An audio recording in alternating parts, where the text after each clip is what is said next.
Ito nga pala ang Mount Oro. Matatagpuan ito dito sa Rodriguez, Rizal. Sikat ito na puntahan ng mga siklista at ng mga ilan nag-hike dahil nga malapit lang ito sa Metro Manila. At madali lang ito akyatin para sa mga taong mahilig sa adventure at nature. Pwede mo itong puntahan. Pero sulit nga ba ito puntahan ngayon? Ano kaya ang makikita natin dito sa view deck? Tara, samahan nyo ako sa biyahe ko dito sa Moto Stories PH.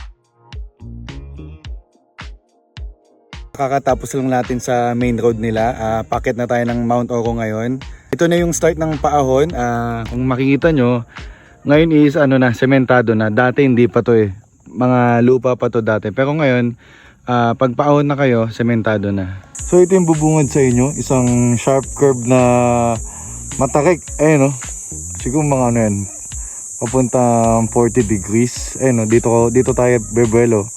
Yan, tapos paahon. Pero naman, sementado naman. Yan, let's go. Pagkatapos ng semento, rough road na ang madadaanan nyo dito. Kung nakamotor ka, siguro abot lang ito ng mga 10 to 15 minutes. Ang ibang parte dito ay matarik at malalaki ang bato, kaya doble ingat lang. Nandito na tayo sa Mount Oro View Deck.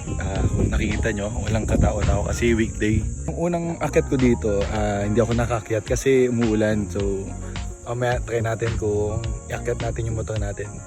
Tingnan natin kung ano yung itsura sa taas. Pag umakyat kayo dito, may mga kainan naman na bubungan sa inyo. And pwede kayo magpaluto, may mga tubig, may mga pagkain, ayan. Pwede naman akyatin tong view deck ng motor. Pero pinili na lang natin lakarin kasi mag-isa lang ako para for safety na lang din. Kasi medyo matarik eh. Ayan.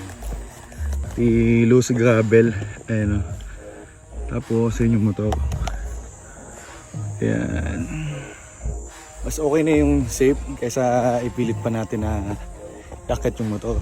Kung may kasama ko, pwede ko akyat. Pero mag-isa lang tayo eh. Ayan.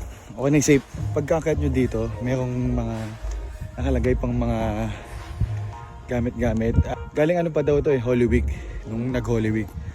Hindi pa tinatanggal. Pero okay lang na para may pwedeng picturean dito. Meron kang 360 view na mga bundok.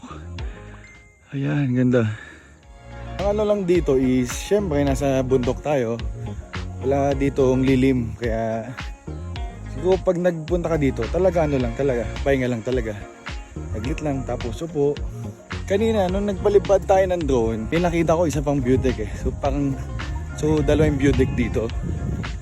Yung isa dun banda, yun yung may sign na Mount Oro. Punta natin. Pagkadating ko sa kabilang view deck, pansin ko agad na may mga bakas na mga basura. Dapat pag pupunta tayo dito, be responsible sa mga gamit natin, pati sa mga pinagkakain natin. Sayang kasi yung kalikasan kung ganito yung makikita mo. Dapat clean as you go para wala tayong maging problema. Dito mo makikita ang signage ng Mount Oro. Napakaganda pagmasdan ng paligid. Busog ang mga mata mo dito. Meron kang 360 view ng lugar. Madaming bundok ang accessible para sa ating mga tao. Kaya dapat galangin natin ang lugar para mapanatili ang ganda nito.